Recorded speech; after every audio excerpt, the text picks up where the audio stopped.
تو ٹھیک ہے سر، آپ کے اختیارات بالکل سر آنکھوں پر، لیکن بطور عوامی نمائندے کے یا بطور عوام کے رکن کے میرا بھی تو ایک چھوٹا موٹا اختیار ہے، میں بھی تو اس ملک کا ایک اسٹیک ہولڈر ہوں، تو میں پوچھ تو سکتا ہوں نا کہ حضور والا ہزاروں مقدمات ٹھیک ہے پینڈنگ میں ہیں، جن کی لاکھوں روپے فیس ویکلی بیسس پہ مختلف لوگ دے رہے ہوتے ہیں، ٹھیک ہے نا، لیکن آپ سے سوال کیوں نہیں کیا جا سکتا؟ میرا بالکل ٹھیک ہے، میرا یہ اچھا اب یہ عام انتخابات کے حوالے سے اب یہ مذاکرات در مذاکرات ہو رہے ہیں، میری ایک ناقص رائے ہے، میں یہ سمجھتا ہوں، ہو سکتا ہے کہ میں اپنی رائے میں غلط ہوں، کہ یہ جو ڈائلاگ کا معاملہ ہے اگر تو لوگ معاملہ فہم ہوں یا ان کو سمجھتے ہوں ان کی نزاکت کو، تو پھر شاید یہ منطقی انجام تک پہنچ سکتے ہیں، لیکن تاریخ یہ بتاتی ہے کہ ہمارے پاس جو ہماری مختصر سی ایک تاریخ ہے اس میں کوئی بھی معاملات ہم مذاکرات کے ذریعے حل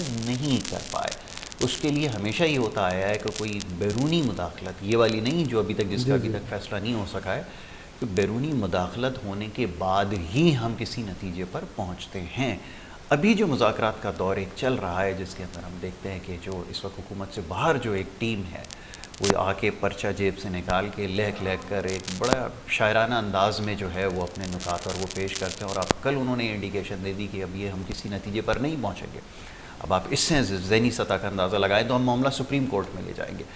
اب جب ایسے لوگ ہوں، بڑی معذرت کے ساتھ ان کے جو ماننے والے ہیں ان کو بڑی تکلیف ہوگی، لیکن اگر ایسے لوگ ہوں گے تو پھر کیا سیاسی مستقبل ہوگا، یا پھر کیسے بعید ان سے رکھی جائے کہ یہ معاملات کو کسی حل تک لے کے جا سکتے ہیں؟ ذرا فرمائیں۔ سر دیکھیے بات یہ ہے کہ جن لوگوں کی آپ نے بات کی ان کا تو لیڈر فخر سے کہتا ہے کہ جو لیڈر یو ٹرن نہیں لیتا میرے حساب سے لیڈر نہیں، یعنی کہ وہ لیڈر مطلب اس شخص کو وہ لیڈر ماننے کو تیار نہیں، اس کی دو باتیں نہیں ہیں، ٹھیک ہے نا۔ اب رہ گئی بات کہ وہ مذاکرات اور یہ سب، بات یہ ہے کہ مذاکرات برابری کی بنیاد پر ہوتے ہیں، ٹھیک ہے، آپ نے جیسا فرمایا بالکل ٹھیک کہا کہ 75 سالہ تاریخ میں ہم نے کوئی بھی معاملہ جو ہے مذاکرات سے حل نہیں کیا جب تک ہمارے پاس کہیں نہ کہیں سے مداخلت نہیں آئی، لیکن ایک چیز پہ غور کیجئے گا کہ وہ مداخلت انتہائی سیریس مداخلت ہوتی تھی، وہ لوگ جو مداخلت کرتے تھے وہ خود معاملہ حل کرانا چاہتے تھے، ٹھیک ہے، چاہے وہ ختم نبوت تحریک ہو یا اس سے پہلے کے کئی معاملات ہیں، اس سے بعد کے کئی معاملات ہیں۔ آپ یہ دیکھیے کہ مذاکرات نے اس ملک کو 1972 کے ٹروما سے نکالا، صحیح ہے، یحییٰ خان کو سائڈ پہ کیا، بھٹو صاحب کو جو بھی معاملات ہوئے اس وقت کے وہ سب چیزیں ہوئیں اور آپ اسموتھ سیلنگ بہرحال کر گئے، ٹھیک ہے نا۔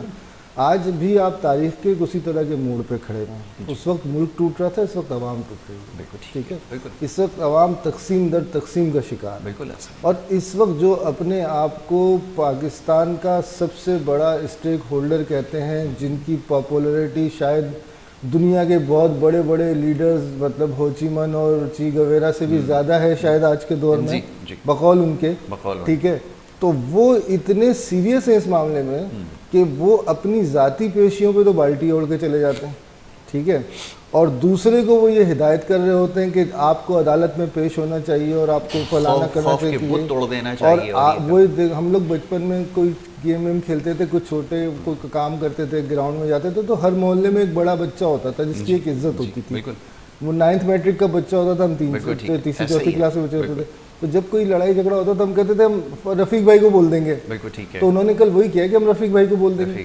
آپ مذاکرات کی ٹیبل پر آنے سے پہلے شرائط صرف اپنے دماغ میں رکھتے ہیں، پبلک نہیں کرتے اس کو، تو آپ تو کہتے تھے کہ میں این آر او نہیں لوں گا، اور آپ نے مذاکرات شروع ہی این آر او سے کی ہے، آپ چاہے اپنے لیے این آر او مانگیں یا اپنی لیڈرشپ کے لیے این آر او مانگیں۔ کل میں دیکھ رہا تھا فواد چودھری صاحب ایک پروگرام میں فرما رہے تھے، ان سے سوال ہوا کہ جی وہ جیسا احتجاج عمران خان صاحب کے اوپر دیکھنے میں آیا وہ پرویز الہی پر نہیں آیا، میں نے کہا وہ تو عمران خان تو عمران خان ہے نا، تو سر کہاں گئی ڈیموکریسی؟ پارٹی کے صدر کے گھر کا دروازہ، میں اس کی مذمت کرتا ہوں، ٹھیک ہے، وہ بالکل ایک ایسا ایکٹ ہے جو نہیں ہونا چاہیے تھا، ہماری سیاسی تاریخ کے منہ پہ دھبا ہے وہ، and Punjab government shame on it, ٹھیک ہے نا، جو آپ کیئر ٹیکر ہو، آپ کا کام نہیں ہے کہ آپ لوگوں کے عزت دار لوگوں کے واٹ ایور انورٹیڈ کاموں میں ہی صحیح، عزت دار لوگوں کے آپ جو ہے گھر کے دروازے توڑو، یہ کوئی طریقہ نہیں ہے، لیکن اس کی جو ان کی اپنی پارٹی ہے جو کہ سو کالڈ ان کی پارٹی ہے، میں تو کہتا ہوں ان کی سوتیلی پارٹی، ان کی وہ جو سوتیلی پارٹی ہے اس نے ان کے ساتھ وہی سوتیلی ماں والا کل جواب دیا کہ جی آپ وہ تو عمران خان ہے، بات یہ فواد چودھری صاحب آپ سینئر وائس پریزیڈنٹ ہیں پارٹی کے اور آپ کی پارٹی کے پریزیڈنٹ کے گھر پہ چھاپا پڑا ہے تو آپ کم از کم فیس سیونگ کے لیے کہتے تھے کہ نہیں ہم نے احتجاج کیا وہ ہمیں کوریج نہیں ملی ہے یہ نہیں ہو. تو جہاں اس طرح کی چیزیں دیکھیں جی بات یہ سیلف سینٹرک سیاست ہمارے یہاں ہوتی آئی ہے ہمیشہ سے. ہم نظریات کے قائل نہیں ہم پرسنالٹیز کے قائل ہیں. آج بھی اگر آپ پرانے لوگوں سے بات کریں وہ بھٹو صاحب کے بارے میں بات ہوگی ہوگی بھٹو صاحب کپڑے بڑے زبردست پہنتے بڑا اسٹائل تھا ان کا, ٹھیک ہے نا جی. الطاف حسین صاحب کے بارے میں بھی اسی طرح کی باتیں. دیگر مطلب ہم لیڈر کو ایز اے ہیرو دیکھ رہے ہوتے ہیں, ایک بالی ووڈ ہالی ووڈ ہیرو دیکھ رہے ہوتے ہیں. ہم اس کے نظریات کی بات نہیں پوچھ رہے ہوتے کہ وہ کیا کہہ رہا ہے, وہ کیا چاہ رہا ہے, وہ کس طرف جا رہا ہے قوم کو. تو جب اس طرح کے لوگ ہوں گے تو یہی سب کچھ آپ کو دیکھنا ہے. بالکل آپ نے صحیح کہا کہ اس طرح لوگ ہوں گے تو پھر ایسے ہی ان کو لوگ جو ان پر مسلط ہوتے ہیں حکمرانوں کی شکل میں وہ میسر آئیں گے. گلبرتک صاحب یہ مردم شماری کا کیا معاملہ ہے اور یہ کیسے منطقی انجام تک پہنچایا جائے گا؟ اور بڑا شور و غوغا ہے سوشل میڈیا پر کہ یہ متحدہ قومی موومنٹ جو ہے وہ مختصر وقت کے لیے احتجاج کرتی ہے اور اس کے بعد پھر ایک طویل خاموشی اختیار کر لیتی ہے. شاید کوئی مفاہمت کے انتظار میں ہے یا کسی کوئی اور منسٹری یا کوئی اور ایسی چیز جس سے نوازا جائے جس کے بعد یہ معاملہ ٹھنڈا پڑ جائے گا. کیوں یہ تاثر ملتا ہے, کیوں یہ سب باتیں ہو رہی ہیں؟ جواب دیجیے گا. تو آپ نے اس میں کہا یاسر صاحب کہ یہ آپ لوگ خاموش طویل ہو جاتے ہو پھر مذاکرہ, تو اس پر میں تھوڑا سا روشنی ڈال دوں گا. جی جی. ایک تو یہ کہ ہم لوگ نے آدھے درجن سے زیادہ مذاکرات کیے یہاں کے صوبائی وزراء سے اور چیف منسٹر صاحب سے. جی. ایک تو یہ کہ انہوں نے خود مان لی ہم لوگوں کا تھا 72 ضلعوں کا کونسل کا, تو انہوں نے خود 51 تک غالباً 52 اس لوگوں نے خود مان لی کہ یہ غلطی ہم سے ہوا ہے. اور لیگل طور پر تحریری طور پر انہوں نے ہمیں لکھ کے دی کہ جی اس کو ہم لوگ سیٹ کر دیں گے اور اس کا سوری. تو ایک تو ایک کام ہم لوگ MKM پاکستان نے کر لیا ہم پر. ٹھیک ہے. دوسری بات یہ ہے کہ ہم نے مردم شماری کی تقریباً 5 دفعہ وپائی کی گورنمنٹ سے ہم لوگ بیٹھے ہیں, ان سے بات کی ہی. ہم اگر ہم ہمارے MKM پاکستان گورنمنٹ میں نہ ہوتے, ہمیں کوئی کہتے ہیں کہ بھائی آپ کی توسط سے تو حکومت کھڑی ہے, آپ کیوں اپنا بات نہیں منوا رہے ہو, آپ کیوں نہیں. تو ہم لوگوں نے ایک کام کر دیا, اگر ہم لوگ حکومت میں نہ ہوتے تو ہمارے تو کوئی سنوائی نہ ہوتی, ہمارا تو کوئی بات ہی نہ چلتا. تو ہمارے جو چند سیٹوں کی وجہ سے الحمدللہ ہم لوگوں نے یہ بات ادھر تک منوا دیا کہ ہم لوگوں نے کئی سال پہلے مردم شماری شروع کر دی. یعنی جو مردم شماری 5 سال کے بعد ہونے والا تھا وہ ہم نے شروع کر دی. لیکن بدقسمتی سے ابھی ہمیں صحیح نہیں گن رہے. ابھی آپ کے الیکٹرک نے جو بجلی کے میٹر لگائے وہ 1,29,00,000 لگائے. 1,29,00,000 کیسی بول رہے کہ جی ہمارے میٹر لگا ہوا ہے. تو ابھی 1,29,00,000 اگر میٹر لگا ہوا ہے بجلی کا, تو اس میں سے ایک گھر میں تو کم سے کم ایک افراد تو ہوگا. تو ان نے جو 2017 میں جو انہوں نے مردم شماری کی تھی وہ 1,51,00,000 انہوں نے لایا تھا. اور اس دفعہ ہمارے خدشات پر جب اس لوگوں نے دوبارہ مردم شماری کی تو اس کو 1,42,00,000 پہ لا کر کے کھڑا کر دیا. تو یہ بڑی افسوسناک واقعہ ہے. یہ اس کے پیچھے میں نے پہلے بھی ذکر کیا تھا کہ ان کے پیچھے اگر آپ کو کم گنایا جائے اور آپ کی شہر کو, کراچی کو کم گنایا جائے, حیدرآباد کو کم گنایا جائے, تو ان کے جو تاثرات ہیں پیچھے وہ بہت ڈینجر سے بہت معنی خیز ہے, بہت ٹھیک نہیں ہے ملک کے لیے. ہم لوگ یہاں پر فورٹ پہ پڑے ہیں اور ایک ہی فورٹ ہے ہمارے پاس. ناصر نثار نے ایک بڑی اچھی بات کہا کہ بھائی کچھ ہوش کے ناخن لو, ہم لوگ فورٹ پہ ہے اور ایک ہی فورٹ ہے, ہمیں ناراض نہ کیا جائے. ہمیں یہاں پر جو اردو سپیکنگ ہے, جو پنجابی ہے, سرائکی ہے, سندھی بھائی ہے, جو کراچی کے شہری ہے, جس قوم سے بھی اس کے تعلق ہے, ہمیں ناراض نہ کیا جائے, ہمیں دبوچ نہ لیا جائے اس طریقے سے کہ بھائی آپ ہمارے حق کا رہے ہو. ابھی مردم شماری اگر ہمیں صحیح گن لو, اگر ہمیں صحیح گنا جائے تو پھر تو یہاں پر ہمارا جو خود ارادیت ہے وہ ہمارے ہاتھ میں آ جائے گی. ہم لوگ 70% سبسڈی دے رہے ہو پاک کو. اور اگر ایسا نہیں ہوا پھر نتیجہ کیا نکلے گا؟ ابھی کچھ دن پہلے ہم نے یہ دیکھا کہ استعفے لے لیے گئے تمام اراکین کے جو اس قومی اسمبلی کا حصہ ہیں شاید, اور اس کے بعد ایک دم سے حکومت کے اوپر پھر جو اعتماد ہے اس کا اظہار بھی کر دیا گیا. نتیجہ اس کا کیا نکلنا ہے؟ کیونکہ اس سے پہلے بھی یہ دیکھنے میں آیا ہے, کیونکہ یہ بات تو شہر کراچی کے لوگ سمجھتے ہیں کہ یہ شاید نہ وفاق کے نہ یہاں پہ موجود جو صوبائی حکومت ہے اس کے مفاد میں ہے کہ اگر یہاں پہ صحیح رائے شماری اور مردم شماری کی جائے تو یہ کسی بھی شاید کسی کے بھی حق میں نہیں ہوگا, اور سراسر یہ نقصان ہی نقصان ہے. اس کے اوپر تو بات ہو چکی ہے, لیکن نتیجہ کیا نکلنے والا ہے؟ اب یہ جیسے متحدہ قومی موومنٹ شہر کراچی کی چنندہ جماعت تھی اور ہے بھی کہیں نہ کہیں اس وقت بھی, تو یہ ذرا فرمائیے گا کہ کیا اب حکمت عملی اختیار کی جائے گی؟ کیونکہ اب وہ وقت شاید خیال یہ ہے کہ گزر چکا ہے کہ جو محض بیانات اور یہ جو کاغذی احتجاج جو کیے گئے اس سے بات آگے بڑھتی ہوگی. اگر ایسا نہ ہوا تو کیا راستہ اختیار کریں گے؟ میں چاہ رہا ہوں ذرا اس کے بارے میں تفصیلاً بتا دیں. ہم نے یاسر بھائی کراچی کے عوام کی خاطر, سندھ کے عوام کی خاطر اور انسانیت کی خاطر حکومتیں کیا بھی ہے اور گرایا بھی ہے. گرا دیں گے, حکومت گرا دیں گے. اچھا, ہاں حکومت گرا دیں گے. اگر آپ کو صحیح نہیں گن رہے, آپ کو آپ کے حق نہیں دے رہے, گرا دیں گے. استعفے ہم نے لیے ہوئے, استعفے ہم نے. اور اگر کسی مزید وزارت کی پیشکش کر دی گئی پھر کیا کریں گے؟ کیا وزارتیں تو ابھی بھی وزارتیں تو ہمارے قدم چوم رہے. وزارتوں کو کیا کرنا ہے؟ وزارتیں تو یہاں پر تو لوگ وزیر بنے ہیں جو ان کو کوئی ایک گلاس پانی بھی نہیں پلاتے تھے, وہ بھی وزیر بنے بیٹھے ہوئے. ابھی بھائی آپ اور اس بھائی جو ذکر کر رہے تھے, اس لوگوں کو تو گھر کے اندر اپنا فیملی کے اندر نوکر بھی ایک گلاس پانی نہیں پلا رہے. ہم لوگوں نے اس کو وزیر بنایا, بٹھایا ہوا ہے. وزارت کیا ہے؟ وزارت کو جوتے کے نوک پر رکھتے ہیں کراچی کے عوام کے لیے اور پاکستان کے عوام کے لیے. اچھا, یہ بات ہوگی آگے جا کے, ورنہ تو تھانے کا اگر ایسے ایچ او مرضی کا نہ لگے تو یہ بھی دیکھا گیا کہ منہ موڑ لیا گیا اور یہ کہا گیا کہ حکومت سے واپسی کا راستہ جو ہے وہ اختیار کیا جائے گا. یہ بھی ہوتا رہا اسی شہر میں ہوتا رہا. نہیں, اصل میں جس کی لاٹھی اس کی بھینس ہے. یہاں پر تو انصاف ہے ہی نہیں. ٹھیک ہے, اگر انصاف ہو جائے پھر تو سیاست کرنے کا فائدہ ہی نہیں, پھر تو ہر کسی کو اپنا حق مل جائے گا. یہاں پر جو ہمارے جو 4 ستون کڑے وہ انصاف نہیں کر رہے. جو ڈیموکریسی کے جو 4 ستون کڑے ہیں وہ تو انصاف نہیں کر رہا ہے. اگر انصاف کرنے پر آ جائے, ابھی ثاقب نثار کے بیٹے نے برملا لوگوں کو کہہ رہے کہ بھائی ہمارے ابا جی کو 1,25,00,000 روپیہ دے دو, 1 to 5 یعنی 1 to 5 1,25,00,000 روپیہ دے دو, ٹکٹ لے لو. جب آپ کا ایک چیف جسٹس بارگیننگ کر رہے, جب وہ سیٹ پر نہیں ہے, ان کی ایک غلاظت سامنے آ گئی, تو آپ خود اندازہ لگاؤ جب وہ سیٹ پر تھا تو اس نے کیا کیا ہوئے گا. تو اس سے بڑھ کر کے تو کوئی امید عوام کو 22-23 کروڑ عوام کی تو امید اللہ کے نیچے چیف جسٹس سے. اگر میرے ساتھ آپ کے ساتھ کوئی بھی انصافی کر لے تو ہم لوگوں نے چیف جسٹس کے پاس جانا. الحمدللہ سب نے عوام کو جو ہے وہ نقصان پہنچایا اور دھوکہ دیا, اس میں سارے ہی شامل ہے, کوئی نئی بات نہیں ہے. تو کوئی سب اس کے اندر شامل ہے. فیصل بھائی, یہ آج کے دن کی مناسبت سے بھی تھوڑی بات کر لیں. وہ نظر سے گزرا یوم آزادی صحافت, بڑا عجیب لگتا ہے قانون کو, اور ہمارے دن منایا جا رہا ہے. میں اس سے زیادہ کیا کہوں, آپ اس کے حوالے سے کچھ کہنا چاہیں تو ضرور کہیے. میں یہی کہوں گا کہ ہم آصف ترسل. اچھا, ایک چیز میں اور اضافہ کر دوں, یہ جو ابھی حاجی صاحب نے جس کا بھی تذکرہ کیا ہے, میں اس سے مزید ایک قدم آگے نہیں جا سکتا.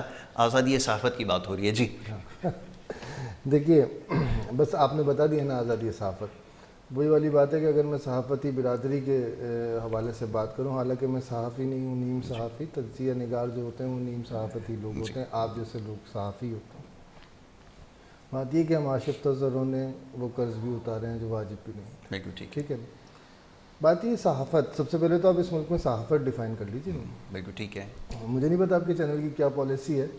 کچھ صحافیوں کے میں نام لوں گا اور آپ ہنسنا شروع کر دیں گے. ٹھیک ہے, تو وہ بھی نام نہ بھی لیں, وہ بھی صحافی ہیں. بالکل ایسا ہی. وہ بھی بات یہ, جہاں پہ پیرا شوٹرز جو ہے وہ ایک باقاعدہ پروفیشن کے لیے مختلف جگہوں سے موٹر سائیکل پہ بیٹھ کے آتے ہیں اور پھر کاواساکی پہ آتے ہیں اور پھر فارچونر اور پراڈو چلاتے ہیں, تو وہاں پہ آپ آزادی صحافت. مطلب یہ صحافت کوئی قیامت کے حال بتا رہا ہے کہ قیامت کب آئے گی, اور یہ بھی صحافی بنے بیٹھے. ہاں, وہ بھی صحافی ہیں جو بتا رہے قیامت کب آئے گی, اور ایون وہ بھی صحافی ہیں اور ان کو کوئی شرمندگی بھی نہیں ہے, جن کو کورٹ شٹ اپ کال دے رہی ہے کہ 1 مہینے کے لیے آپ کو آف ایئر کیا جا رہا ہے, اور وہ اگر جیسے ہی ان کا مہینہ پورا آتا ہے اور اپنے پروگرام میں آتے ہیں, اپنے چینل پہ بیٹھتے ہیں, پھر وہی والی باتیں شروع کر دیتے ہیں.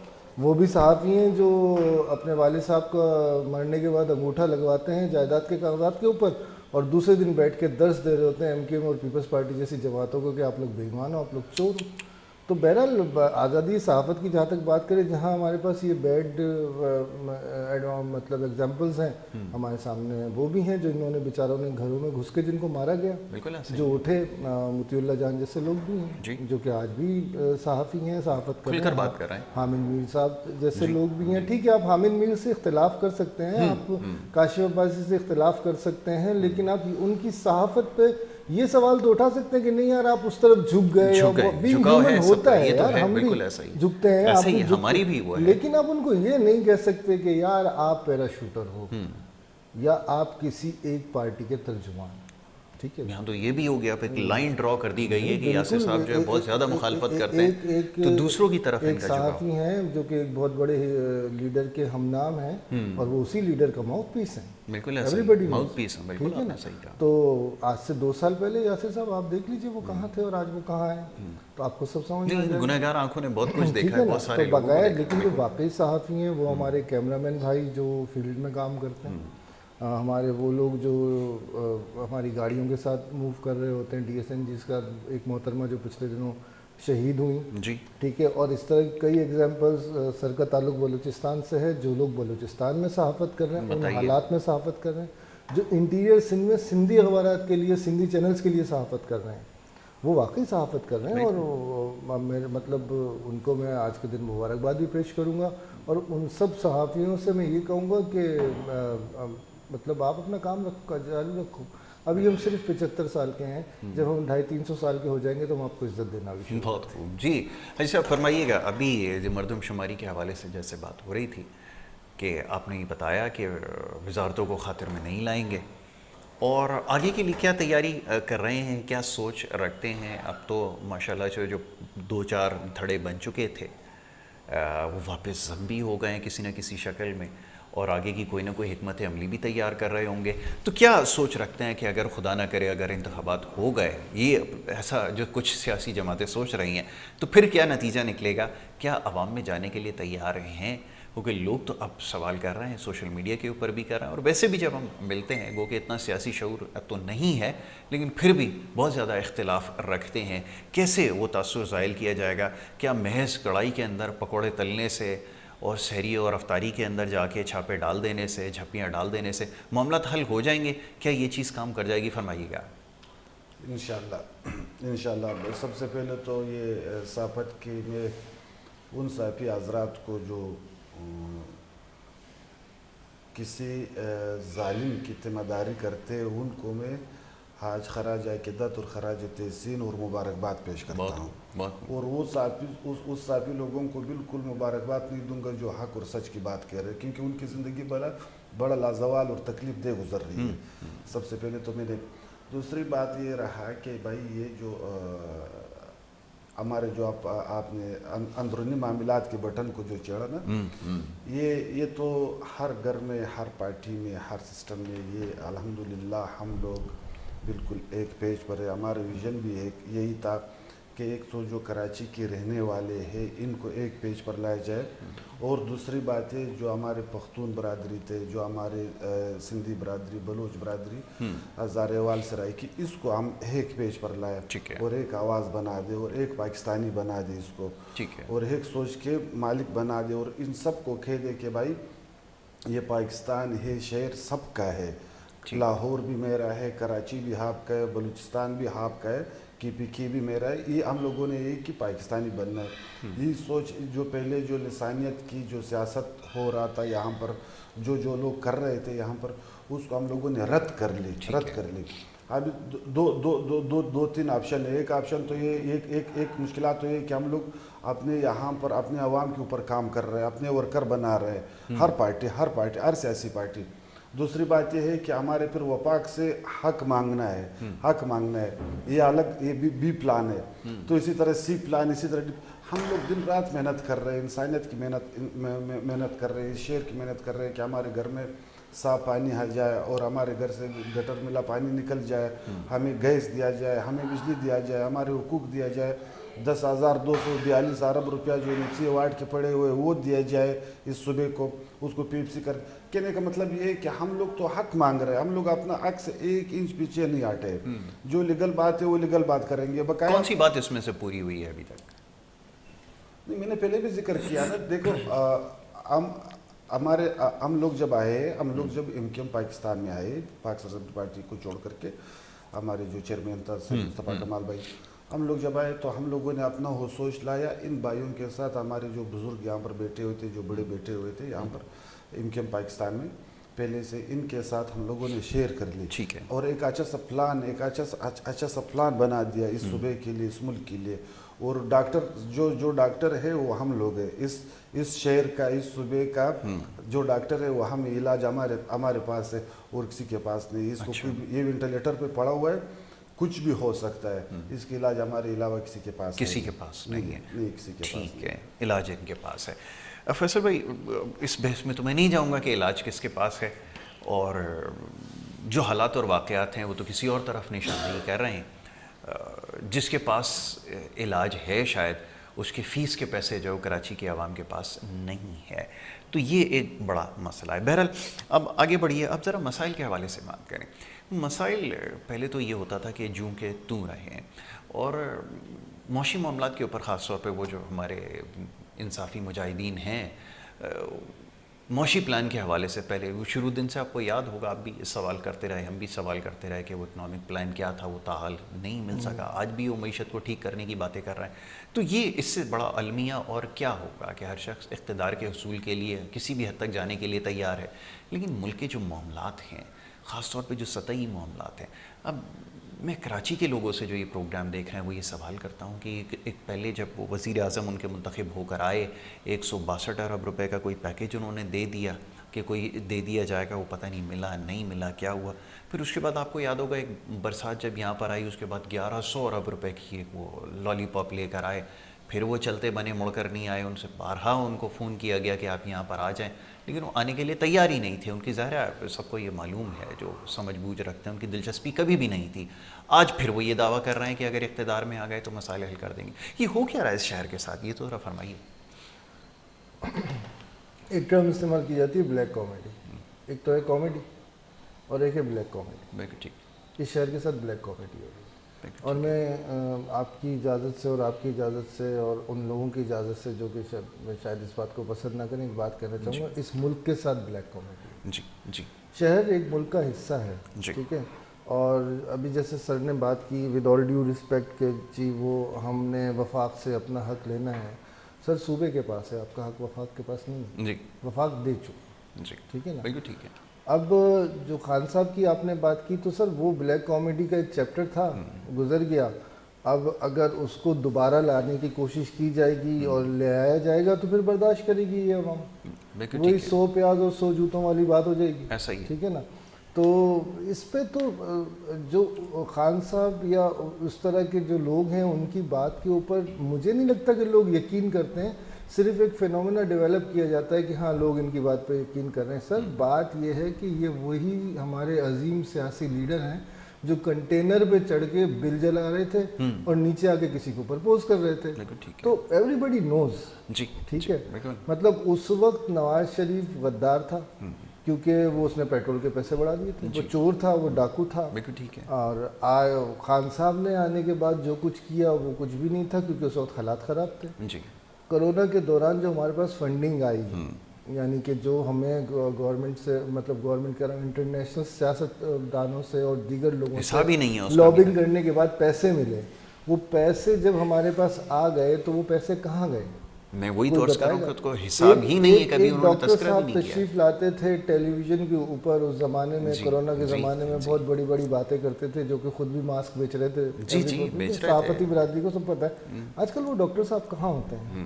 وہ ایک نئے اکبر اعظم بھی تھے اس زمانے میں، جس کو چاہتے تھے پکڑ کے جیل میں ڈال دیتے تھے، اور جس کو چاہتے تھے ٹی وی پہ آ کے مطلب کچھ بھی کہتے تھے. آج وہ بھی موجود نہیں ہے. یہ تھی وہ زبردست قسم کی ٹیم جس کا ہم سے خان صاحب نے وعدہ کیا. ٹھیک ہے. آج بھی وہ ایک اور ٹیم کا وعدہ کر رہے ہیں. اللہ تعالیٰ ہم پہ رحم کرے. اس سے زیادہ اور کہا جا سکتا ہے.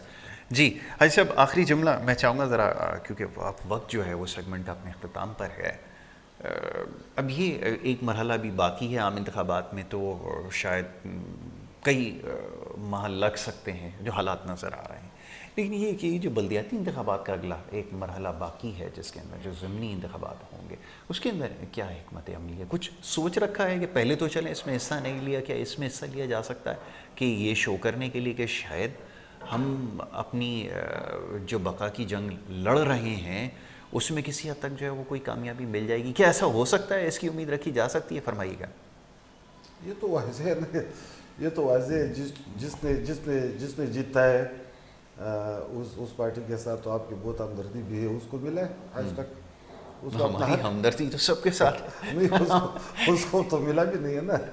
نہیں، سوال تو ان سے بھی کر رہے ہیں کہ ان کی کیا حکمت عملی ہے، ظاہر ہے وہ نہیں ہے ان کا ترجمہ۔ دیکھو میں آپ کو ایک بات بتاؤں نا، یہاں پر اگر 2-3 بندے بیٹھے ہو، یہاں پر 2-3 بندے بیٹھے ہو، وہ کسی کو اس شہر کی اختیارات نہیں دے گا، اس نے اپنا یہ اختیارات اپنا ہاتھ میں لیے ہوئے، میں پیپلز پارٹی کا نام لے رہا ہوں نا، اس نے اختیارات اپنے ہاتھ میں لیے ہوئے، وہ ابھی کوشش کر رہے کہ جی ٹی روڈ جیتے، وہ اس کا کام ابھی اس کو تو اس کی سوچ کے مطابق اس نے اس کو اپنا لیا، ابھی وہ جی ٹی روڈ پر کام کرنے کے لیے جا رہے، وہاں پر اس نے بلڈوزر اتار دیے، اس کے اوپر کارپیٹ کرنا شروع کر رہے، لیکن نہیں، اس طرح نہیں ہونے دیں گے انشاءاللہ تعالیٰ، چاہے بلدیاتی انتخابات ہو، چاہے ضمنی انتخابات ہو، چاہے کسی بھی ہو، اس پر ہم لوگ سوچ سمجھ کر کے پارٹی کے مشاورات پر جو عوام کے لیے، جو کراچی کے لیے، جو پاکستان کے لیے بہتر ہوگا وہی فیصلہ کریں گے، وہ کریں گے۔ یہ میں سیاسی بیان نہیں ہے، مطلب واقعتاً کرنے کا ارادہ رکھتے ہیں؟ نہیں، دیکھو ہمارے ایک موقع مل جائے گا شہر کراچی کے لوگ، ویسے تو کوئی خاص امید نہیں ہے اور کوئی اتنا بڑا کمال بھی نہیں کیا، جب ظاہر ہے کہ جس جماعت کو منتخب کروا دیا اس کے بعد تو سوال اٹھانے کی گنجائش نہیں باقی رہتی نا، تو یہ کیسے بھروسہ بال ہوگا؟ یہ فرمائیے۔ میں نے ایک دن آپ کو اسی سیٹ پر بیٹھ کر کے آپ کو بتا دیا کہ بھائی سب کے سامنے پلاؤ بن رہا تھا، سب کے سامنے پلاؤ بن رہے، پلاؤ میں تو گوشت اور چاول ہوتے ہیں نا، لیکن اگر آپ دیگچی کی ڈھکن کھول دو، ان سے بینگن یا بھنڈی نکلے تو عجیب بات ہوگا، عجیب۔ یہاں پر یہ ہوتا ہے نا، یہاں پر ایٹ ای ٹائم صبح شہباز شریف صاحب کو سزا ہونے والا تھا، اس کو پرائم منسٹر بنا دیا، اگلے کو جس لوگوں نے لایا تھا خان صاحب کو 2035 تک ٹارگیٹ دیا تھا کہ اس کو بٹائیں گے، اس کو 4.5 سال، یہاں پر اینی ٹائم کچھ بھی ہو سکتا ہے، اینی ٹائم کچھ بھی ہو سکتا ہے۔ ٹھیک ہے، ٹھیک ہے جی، کچھ بھی ہو سکتا ہے۔ چلیں جی، تو سیگمنٹ کا وقت جو ہے وہ اپنے اختتام کو پہنچا ہے، اور یہ ہے کہ اگلا سیگمنٹ جو ہے وہ جاری رہے گا، لیکن اس سے پہلے ایک وقفہ ہے۔ دونوں معزز مہمانوں کا بڑا شکر گزار ہوں، فیصل بھائی کا، جناب حاجی صاحب گلبردک کا، یہ دونوں نے پروگرام میں ہمیں یہاں پہ جوائن کیا، مختصر وقت میں اچھی گفتگو انہوں نے کی ہے، یقیناً حالات کے اوپر بات کرنا ضروری ہے۔ ایک بریک کی طرف ہم جا رہے ہیں، بریک کے بعد جو دوسرا سیگمنٹ ہے جاری رہے گا، آپ دیکھتے رہیے گڈ مارننگ کراچی۔